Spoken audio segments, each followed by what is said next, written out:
நம்ம பூரி சாலன், சங்கி ஹெச்ராஜா இவங்க தொடர்ந்து வந்து ஈவேரான்னு சொல்லுவாங்க. ஈவேரான்னு சொல்றது அவ்வளோ பெரிய தவறான வார்த்தைலாம் கிடையாது. சொல்லலாம். தாராளமா சொல்லலாம். அதில ஒண்ணும் தப்புலாம் கிடையாது. ஆனா நம்ம கரிகஞ்சி என்ன சொல்றான்னா, ஈவேரான்னு சொல்றான் ஒரு இடத்துல. முதலா சொல்றான்.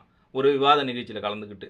அதிலேருந்து அடுத்த 30 செகண்டுக்குள்ளே திரும்பி பெரியாருன்னு சொல்றான். அப்பன்னா ஈவேராங்கிற வார்த்தை உன் வாயில நுழையல. நீ மெனக்கிட்டு பேசுற. அதாவது நீ ஈவேரான்னு சொன்ன அடுத்த 30 செகண்டுக்குள்ளே பெரியாருன்னு திரும்பி பேசுற. அப்பன்னா நீ என்ன செய்யறன்னா, அங்க மேடையில உட்கார்ந்துருக்கவங்கள உரண்டு எடுக்கிற. விவாத நிகழ்ச்சியில உட்கார்ந்துருக்காங்களா, அவங்க வாய புடிச்சு தூண்டுறாப்புல. அவங்க பதில் ஒண்ணு சொல்றாங்க. அதுக்கு பதிலா இவரு சொன்ன உடனே சைமன் நாங்க சொல்லுவோம்னு சொல்றான். இந்த கரிகஞ்சி உடனே சொல்றான், இது அநாகரிகத்தின் உச்சமா? எப்படி? அதாவது ஈவேரான்னு இவர் சொல்லலாமா? அதே பேரை சைமன்ங்கிற பேரை வந்து பொதுவெளில சொல்லக்கூடாதான். அது வந்து அநாகரிகத்தின் உச்சமா இருக்கு. என்னடா பித்தலாட்டமா இருக்கு? உனக்கு வந்தா ரத்தம், அவங்களுக்கு வந்தா தக்காளி சட்னியா? ஆ? உடனே ஒப்பாரி வைக்கிறான் பாத்துங்க. இது வந்து அநாகரிகத்தின் உச்சம். என்ன மாதிரி ஒப்பாரி வைக்கிற? நீ பேசுறப்ப தெரியலையா? இவனுங்க எந்த இடத்துல போனாலும் இப்படிதான். இவனுங்க எல்லாரையும் பேசுவானுங்க வரமுறை இல்லாம. இவனுங்க யாராவது எதிர்த்து பேசிட்டான்னு வச்சுக்கலாம்.